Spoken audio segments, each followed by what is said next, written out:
Of this auspicious event.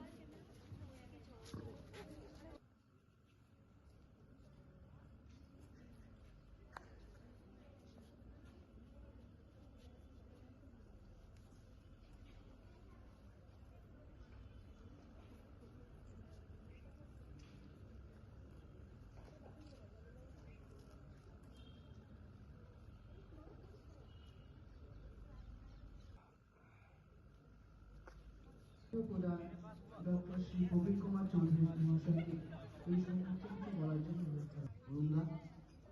উপস্থিত সকল ভদ্র মহোদয়, বিভিন্ন বিভাগের অধ্যাপকগণ, মাননীয় প্রিন্সিপাল মহাশয়, আমার সহকর্মী, আমরা অনারম্ভভাবে একজন নীরব অথচ সচল সার্থক শিল্প সৃষ্টিকারী অথচ নেপথ্যে থেকে কাজ করে যাওয়া মানুষ, সরল জীবনযাপনে অভ্যস্ত একজন আশা করি। প্রপিতামহ তারকানাথ, পিতামহ মহর্ষি দেবেন্দ্রনাথ, পিতা রবীন্দ্রনাথ, জ্যাঠামশিমারা এইসব বিদগ্ধ ব্যক্তিত্বের সঙ্গে ওইদিকে অবন দাদার উপস্থিতি, এইরকম একটা পারিবারিক পরিমণ্ডলে 27 নভেম্বর 1868 সালে বলতে গেলে 1904 কলকাতা বিশ্ববিদ্যালয় থেকে প্রবেশিকা পরীক্ষা পাস, 1909 জীবনের নিছকেই ক্যালেন্ডারের পাতার কয়েকটা সাল এবং তারিখ উৎসব তো পালন করা হচ্ছে প্রথম থেকেই। এছাড়া 1988 সালে অর্থাৎ রথীন্দ্র জন্ম শতবর্ষে ছেলেমেয়েরা ঠিক করেছিল যে এখানে আমরা সারা বছরে যে কাজটা করি প্র্যাকটিক্যালি হাতে কলমে যে কাজ করা প্রোডাক্টগুলো তৈরি হয় সেগুলো সেইখানে বিক্রি করা হবে এবং তার থেকে যে লব্ধ অর্জিত অর্থ সেটা স্টুডেন্টস ওয়েলফেয়ার ফান্ডে যাবে, এরকম একটা ডিসিশন তৎকালীন ছাত্রছাত্রীরা এবং মাস্টারমশাইরা নিয়েছিলেন। সেই ধারা আজও চলছে।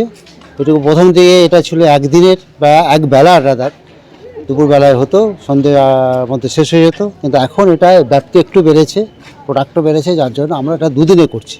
প্লাস ছেলে মেয়েদের একটা দাবি যে এত খাটাখাটনি হয় একদিনে ঠিক হয় না, এই জন্য দুদিনে হচ্ছে আর কি। আর এখান থেকে এটা খুব ভালো, খুব সাফল্যের সঙ্গে এটা এগিয়ে চলেছে। এবছরও আমরা মেলার শুরুতে যখন মিটিং করেছিলাম ছাত্রছাত্রীদের অগ্রণী ভূমিকা নিতে বলেছিলাম এবং তারা সেটা ইউনাইটেডলি প্রত্যেকে কাজ করে সুন্দরভাবে এটা করেছে। তার জন্য ধন্যবাদ জানাচ্ছি, অভিনন্দন জানাচ্ছি। আর রথীন্দ্র জন্মোৎসব নিয়ে তো বলার কথা না, এরকম একটা মহান মানুষের জন্মোৎসব পালন করতে পারাটাই হচ্ছে ভাগ্যের ব্যাপার। এগুলো প্রিপারেশান অলমোস্ট পুরো বছরই চলতে থাকে। মানে 27-28 তারিখের 10 দিন আগে থেকে আরও বেশি, মানে তখন ক্লাস অফ করে প্রিপারেশানগুলো নেওয়া হয়। তখন সারাদিন মেলার জন্যই প্রিপারেশনটা চলে। এখানে আমাদের স্টলে পেপার পাল্পের উপরেই, মানে পেপারের উপরেই পুরো ফোকাসটা, যেহেতু হ্যান্ডমেড পেপারের এটা, তো এখানে পেপার পাল্পের কাজ আছে, কিছু কুইলিং পেপারের কাজ আছে, হ্যান্ডমেড পেপারের ক্যালেন্ডার, এগুলো সবই হ্যান্ডমেড পেপারের উপরেই হচ্ছে।